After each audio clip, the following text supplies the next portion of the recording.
اعوذ باللہ من الشیطان الرجیم بسم اللہ الرحمن الرحیم اللہم صلی علی سیدنا و مولانا محمد وعلی آل سیدنا و مولانا محمد وبارک وسلم ثم صلی علیہ۔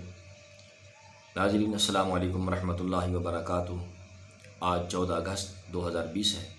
جن ہے جمعۃ المبارک کا 2 عیدیں اکٹھی ہو گئی۔ جمعۃ المبارک بھی مسلمانوں کی عید ہے اور 14 اگست یوم آزادی بھی ہمارے لیے عید ہے، خوشی کا دن ہے۔ اللہ تعالیٰ نے اس دن ہمیں آزادی کی نعمت عطا فرمائی اور ہم اس کی بارگاہ میں سجدہ شکر ادا کرتے ہیں اور اپنی غلطیوں کا اعتراف کرتے ہیں، شرمندگی کے ساتھ ساتھ معافی مانگتے ہیں۔ اللہ تعالیٰ اس ملک کو دن دگنی رات چگنی ترقی عطا فرمائے۔ دنیا کائنات میں جہاں کہیں بھی میرے پاکستانی بہن بھائی آباد ہیں، سب کو بہت بہت یوم آزادی مبارک ہو۔ جہاں یہ خوشی کا دن ہے، اس کے ساتھ کچھ دل خراش واقعات بھی ہیں جن کی وجہ سے دل کافی پریشان ہے۔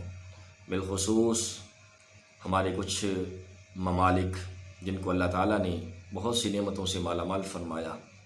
جن کے لیے حضرت ابراہیم خلیل اللہ علیہ السلام کی دعائیں ہیں، جن کے لیے حضرت ہمارے آقا و مولا امام الانبیاء صلی اللہ تعالیٰ علیہ وسلم کی دعائیں ہیں، اور جس خطے کو آباد فرمایا۔ بالخصوص وہاں سے جب ایسی خبریں آتی ہیں جن کے ساتھ دل پریشان ہوتا ہے کہ یہود و نصارہ کے ساتھ گٹھ جوڑ اور ان کے ساتھ دوستیاں اور ان کے ساتھ بڑھتے ہوئے تعلقات، اس وجہ سے صرف دنیا کے لیے، دنیا کے مال و متاع کے لیے، دنیا کی خوشیوں کے لیے اور اسلامی ممالک سے بغض کی وجہ سے، بعض اسلامی ممالک سے دشمنی کی وجہ سے آج ہم دیکھتے ہیں کہ قرآن مجید فرقان حمید اور احادیث طیبات میں کیا احکامات ہیں۔ قرآن مجید فرقان حمید میں اللہ رب العالمین ارشاد فرماتا ہے، یہ سورہ آل عمران ہے، ارشاد فرمایا لا يتخذ المؤمنون الكافرین اولیاء من دون المؤمنین ومن يفعل ذلك فليس من اللہ فی شیء الا ان تتقوا منهم تقاۃ۔ فرمایا ایمان والو، مومنوں کے سوا کافروں کو دوست مت بنائیں، اور جس نے ایسا کیا وہ اللہ کی حمایت میں بالکل نہیں ہے۔ تو یعنی اللہ سبحانہ و تعالیٰ نے اہل ایمان کو کفار، مشرکین اور دیگر غیر مسلموں سے دوستی سے منع فرمایا۔ اب اس کی تفسیر میں ایک حدیث مبارکہ بھی ہے، امام بخاری اپنی صحیح میں بیان فرماتے ہیں، اور حضرت مولا علی المرتضیٰ شیر خدا رضی اللہ تعالیٰ عنہ آپ سے مروی ہے۔ آپ فرماتے ہیں کہ رسول اکرم نور مجسم امام الانبیاء صلی اللہ تعالیٰ علیہ وسلم نے حضرت زبیر رضی اللہ تعالیٰ عنہ، حضرت مقداد بن اسود کو اور حضرت علی المرتضیٰ شیر خدا رضی اللہ تعالیٰ عنہ آپ کو بھیجا۔ ارشاد فرمایا کہ جائیں اور روضہ خاک یعنی مکہ اور مدینہ شریف کے درمیان ایک مقام ہے، وہاں پر تمہیں ایک عورت ملے گی، اس کے پاس ایک خط ہوگا، وہ اسے لے کر آئیں۔ یہ تینوں حضرات گئے، حضرت مولا علی المرتضیٰ رضی اللہ تعالیٰ عنہ، حضرت مقداد بن اسود اور حضرت زبیر رضی اللہ تعالیٰ عنہ، یہ تینوں اصحاب گئے۔ فرماتے ہیں کہ وہاں پر ہمیں ایک عورت ملی، ہم نے اس سے خط کا مطالبہ کیا تو اس نے انکار کیا۔ جب یہاں تک کہا کہ ہم تمہاری تلاشی لیں گے اور سخت تلاشی لیں گے، تو حتیٰ کہ اس عورت نے اپنے سر کے بالوں کو کھولا اور اس میں سے خط نکال کر دے دیا۔ یہ خط جب سرکار دو عالم صلی اللہ علیہ وسلم کی خدمت میں لایا گیا تو پتہ چلا کہ یہ خط حضرت حاتب رضی اللہ تعالیٰ عنہ انہوں نے بھیجا تھا۔ سرکار دو عالم صلی اللہ علیہ وسلم نے ان کو بلایا اور بلوا کر پوچھا کہ یہ کیا ہے؟ تو عرض کرتے ہیں یا رسول اللہ صلی اللہ علیہ وسلم، مہاجرین کے ساتھ میرا کوئی ذاتی رشتہ تعلق تو نہیں ہے، میں نے صرف اس لیے یہ خط بھیجا تھا، کچھ جو ہیں وہ خبریں لیک کی تھیں، ان کو بتایا تھا تاکہ وہاں پر جو مسلمان ہمارے بہن بھائی آباد ہیں وہ ان پر نرمی کریں گے۔ تو بعض صحابہ نے بڑے سخت الفاظ بھی کہے، یہاں تک عرض کیا گیا یا رسول اللہ صلی اللہ علیہ وسلم اگر آپ اجازت دیں تو ہم ان کا سر قلم کر دیتے ہیں۔ سرکار دو عالم صلی اللہ علیہ وسلم نے ارشاد فرمایا کہ یہ غزوہ بدر میں شامل ہو چکے ہیں، اللہ تعالیٰ نے ان کی معافی کا اعلان کر دیا ہے، تو اللہ تعالیٰ یقیناً انہیں معاف فرمائے گا۔ اور اللہ سبحانہ و تعالیٰ نے اس موقع پر یہ آیات بینات نازل فرمائیں، ارشاد فرمایا کہ اے ایمان والو، کفار کی طرف اپنا قلبی جھکاؤ مت رکھو، ان مشرکین کی طرف، کفار کی طرف، یہود و نصارہ کی طرف اپنا قلبی رجحان جو ہے، قلبی لگاؤ یہ مت رکھیں۔ آپ جتنا ان کے ساتھ قلبی لگاؤ رکھیں گے، یہ اتنا آپ کے ساتھ دھوکہ اور فریب کریں گے اور اتنے ہی زیادہ آپ کے بغض میں حد سے آگے کر بڑھ جائیں گے۔ ایک بہت بڑی مثال ہے، میں یہاں پر بیان کرتا ہوں۔ امام مسلم نے اس کو اپنی صحیح میں بیان فرمایا۔ ام المومنین حضرت سیدہ عائشہ صدیقہ رضی اللہ تعالی عنہ آپ سے مروی ہے کہ رسول اکرم نور مجسم امام الانبیاء صلی اللہ تعالی علیہ وسلم جہاد کے لیے غزوہ بدر پر جب تشریف لے جا رہے تھے تو راستے میں ایک مقام پر ایک شخص ملا جس کی جرت اور طاقت کے بڑے چرچے تھے، بہت بہادر تھا اور میدان میں بڑا اچھا لڑنے والا تھا۔ اس نے اپنے آپ کو پیش کیا، یا رسول اللہ صلی اللہ علیہ وسلم کہ میں آپ کے ساتھ چلنے کے لیے تیار ہوں، اس پیشکش پر کہ جو مال غنیمت ہوگا اس میں سے مجھے حصہ ملے گا۔ صحابہ کرام بڑے خوش ہوئے۔ سرکار دو عالم صلی اللہ علیہ وسلم نے پوچھا، ارشاد فرمایا، کیا تم اللہ تعالیٰ کے وعدہ لا شریک ہونے پر ایمان لاتے ہو اور مجھے محمد رسول اللہ صلی اللہ علیہ وسلم کو اللہ کا رسول مانتے ہو؟ اس نے کہا نہیں۔ تو آپ صلی اللہ علیہ وسلم نے ارشاد فرمایا کہ مجھے تمہاری ضرورت نہیں ہے۔ صحابہ کرام نے عرض کی، یا رسول اللہ صلی اللہ علیہ وسلم، ہماری اتنی تعداد کم ہے اور یہ فری میں ہماری مدد کر رہا ہے، صرف اس شرط پر کہ مال غنیمت میں سے مجھے حصہ ملے گا، اور آپ اس کا انکار فرما رہے ہیں۔ سرکار دو عالم صلی اللہ علیہ وسلم نے ارشاد فرمایا، مجھے اس کی طاقت پر یا اس پر بھروسہ نہیں، ہمیں صرف اپنے رب پر بھروسہ ہے۔ اپنے رب پر بھروسہ کرنا چاہیے۔ قرآن مجید میں اور بھی متعدد مقامات ہیں جن میں اللہ رب العالمین نے ارشاد فرمایا، سورۃ الممتحنہ ارشاد فرمایا، یا ایھا الذین آمنوا لا تتخذوا عدوی وعدوکم اولیاء تلقون الیہم بالمودۃ وقد کفروا بما جاءکم من الحق۔ اے ایمان والو، میرے اور اپنے دشمنوں کو دوست مت بناؤ، ان کی طرف دوستی کے پیغام مت بھیجو، کیونکہ تم ان کو دوستی کا پیغام بھیجتے ہو حالانکہ انہوں نے اس حق کا انکار کیا ہے جو تمہارے پاس آیا ہے۔ اسی سورۃ الممتحنہ کی آخری آیت مبارکہ ارشاد فرمایا، یا ایھا الذین آمنوا لا تتولوا قوما غضب اللہ علیہم قد یئسوا من الآخرۃ کما یئس الکفار من اصحاب القبور۔ ارشاد فرمایا، ایمان والو، ایسے لوگوں سے دوستی نہ کرو جن پر اللہ نے غضب فرمایا ہے، بے شک وہ آخرت سے مایوس ہو چکے جیسے کفار قبر والوں سے مایوس ہو چکے ہیں۔ تو یہاں پر بھی ارشاد فرمایا کہ ایسے لوگوں کی طرف اپنا قلبی جھکاؤ مت کریں۔ یہ دیکھ لیں، کچھ دن قبل برسل ٹائم نے ایک اپنا کالم شائع کیا، اس میں انہوں نے بڑا کھل کر بیان کیا کہ سعودی عرب کا لگاؤ ان ممالک اسرائیل کے ساتھ کیوں ہے؟ ایران کی دشمنی کی وجہ سے، ترک کے ساتھ اختلافات کی وجہ سے، اور یہ پالیسی اپنائی جی دشمن کا دشمن دوست ہوتا ہے، صرف اس وجہ سے۔ یہ 10 اگست کا آپ دیکھ سکتے ہیں کالم، تو عمران خان صاحب نے بھی اس کو اپنے ویلاگ میں بیان کیا، وہاں بھی اس کی بڑی اچھی تفصیل ہے۔ اسی طرح ڈرامے چلائے گئے، 7 اگست اور ہارون، یہ رمضان المبارک میں چلائے گئے، اور اس کا مطلب یہ تھا، دکھانے کا مقصد یہ تھا کہ یہودی جو ہیں وہ برے لوگ نہیں ہیں اور وہ ہمارے بہن بھائی ہیں۔ اسی طرح عرب نیوز میں شیخ محمد بن عبد الکریم ان کا جو انٹرویو چھپا تو اس میں وہ ان کو اپنا بھائی کہتے ہیں، والہانہ محبت اور احترام اور ایسے انہوں نے الفاظ استعمال کیے ہیں۔ بات کرنے کا مطلب یہ ہے کہ قرآن مجید،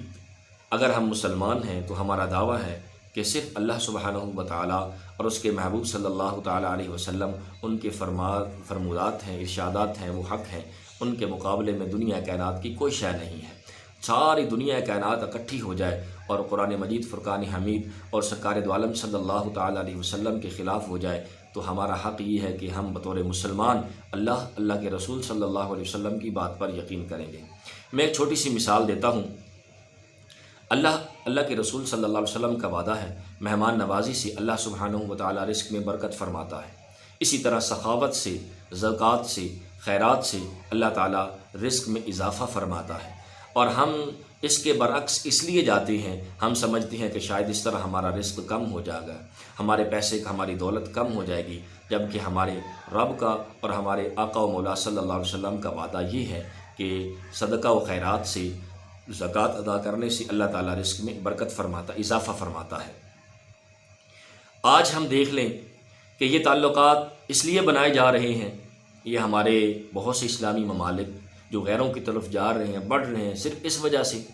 یہ سمجھ رہے ہیں کہ جو تیل کی دولت ہے وہ آئندہ آنے والے دنوں میں جو ہے اس کی ضرورت کم ہوتی جا رہی ہے، اس کی دولت، اس کی وجہ سے آمدن کم ہو جائے گی، تو ہم ان کے ساتھ بزنس میں شریک ہوتے ہیں۔ یاد رکھیں، یہ کبھی آپ کے دوست نہیں ہو سکتے، یہ آپ کا کبھی فائدہ کر ہی نہیں سکتے، یہ صرف اور صرف آپ کے دشمن ہیں، اور جیسا کہ قرآن مجید میں بیان فرمایا۔ آئیں کچھ اور مقامات پر ارشاد فرمایا، یا ایھا الذین آمنوا لا تتخذوا بطانۃ من دونکم لا یعلونکم خبالا، اے ایمان والو غیروں کو اپنا رازدار مت بناؤ، وہ تمہاری تباہی میں بالکل کمی نہیں کریں گے۔ یہ میں نہیں کہہ رہا، یہ اللہ کا قرآن فرما رہا ہے، اللہ سبحانہ و تعالیٰ ارشاد فرما رہا ہے، یا ایھا الذین آمنوا لا تتخذوا بطانۃ من دونکم لا یعلونکم خبالا، ان کی طرف مت بڑھو، ان کو اپنا رازدار مت بناؤ، یہ تمہاری تباہی میں کوئی کمی کسر نہیں چھوڑیں گے۔ یہ قرآن مجید کے اٹل فیصلے ہیں، لیکن اس کے باوجود ہم ان کو نظر انداز کر کے ہم کفار کی طرف، غیروں کی طرف بڑھ رہے ہیں۔ تاریخ گواہ ہے کہ مسلمان جب بھی غیروں کی طرف بڑھے ہیں انہوں نے صرف ان کو دھوکہ دیا، ان کو تباہ و برباد کیا۔ آج یہ دیکھ لیں دنیا کائنات میں جو نظام پھیلا ہوا ہے بینکنگ نظام کا، کبھی سنا تھا کہ دنیا میں ایسا بھی ہوتا ہے کہ پوری قوم جو ہے وہ مقروض ہو جاتی ہے؟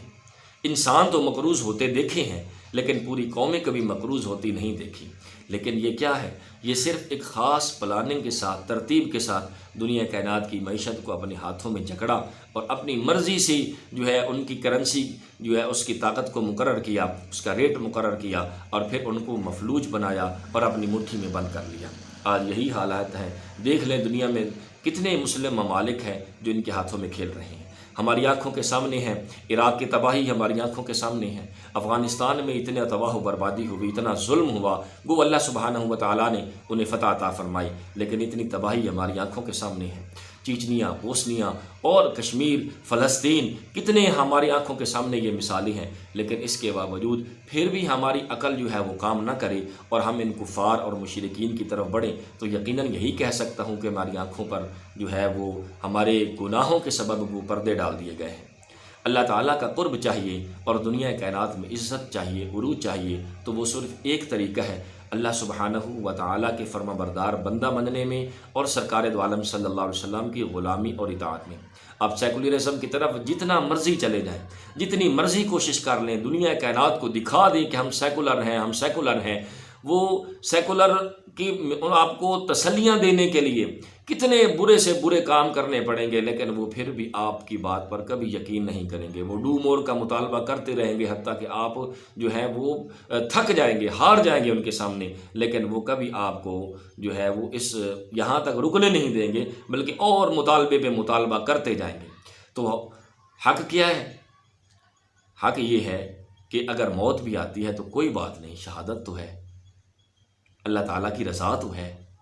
تو جب یہ مسلمان کا غلبہ ہو جاتا ہے، مسلمان کے جذبہ ہو جاتا ہے کہ اللہ تعالیٰ ہمیں شہادت عطا فرمائے گا اور میں اس کا فرما بردار بندہ بنوں گا، اس کی حدود کے خلاف نہیں جاؤں گا، اس کے احکامات کے خلاف نہیں جاؤں گا، سرکار دو عالم صلی اللہ تعالیٰ علیہ وسلم کی سنتوں کے خلاف نہیں جاؤں گا، تو یہ وعدہ ہے اللہ سبحانہ و تعالیٰ کا، میں انہیں ضرور عزت عطا فرماؤں گا، انہیں غلبہ عطا فرماؤں گا۔ تاریخ گواہ ہے، آج ہمارے سامنے حالات بھی ہیں، ہمیں سمجھنا ہوگا، اپنی کھلی آنکھوں سے دیکھنا ہوگا کہ میرے دوستوں، میرے بھائیوں اور میرے بزرگوں،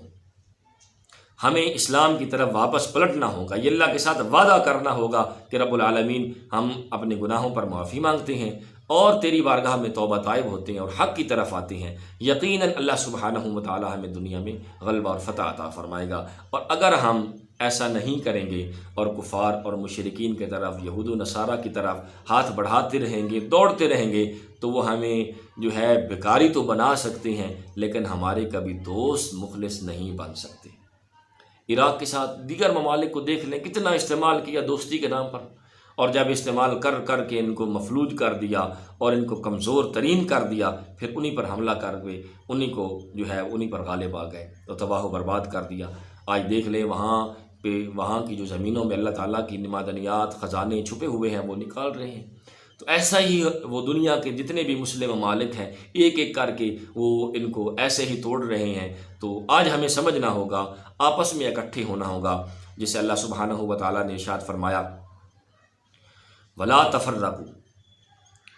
وَلَا تَفَرَّقُوا، اور آپس میں تفرقہ مت ڈالیں، ایک دوسرے سے مت بکھریں، بلکہ اکٹھے ہو کے رہیں اور اکٹھے ہو کر رہیں اور پھر اللہ کی نعمت کو یاد کریں۔ اللہ سبحانہ و تعالیٰ اپنا فضل فرمائے گا اور تمہارے اوپر اپنی رحمت فرمائے گا۔ میرے دوستوں، میرے بھائیوں، میرے بزرگوں، ہمیں یہ سمجھنا ہوگا، یہ مختصر سا میرا پیغام تھا اس خوشی کے موقع پر کہ ہمیں اللہ کی بارگاہ میں توبہ طائب ہونا ہوگا، اپنے گناہوں پر شرمندگی کے ساتھ معافی مانگنی ہوگی اور اس ملک کی سلامتی کے لیے دعائیں کرنی ہوں گی، اور یہ اللہ کے ساتھ وعدہ کرنا ہوگا کہ یا اللہ جتنے بھی مشکل سے مشکل ترین حالات آ جائیں، لیکن یا اللہ ہم کفار، مشرکین اور یہود و نصارہ کی طرف نہیں جائیں گے۔ اللہ تعالی ہمیں یقیناً غلبہ عطا فرمائے گا۔ اور اس خوشی کے موقع پر اپنے کشمیری بھائیوں کو، فلسطینی بھائیوں کو مت بھولیے گا، ان کے لیے بھی زیادہ سے زیادہ دعائیں کیجیے گا، اللہ تعالیٰ انہیں آزادی کی نعمت عطا فرمائے۔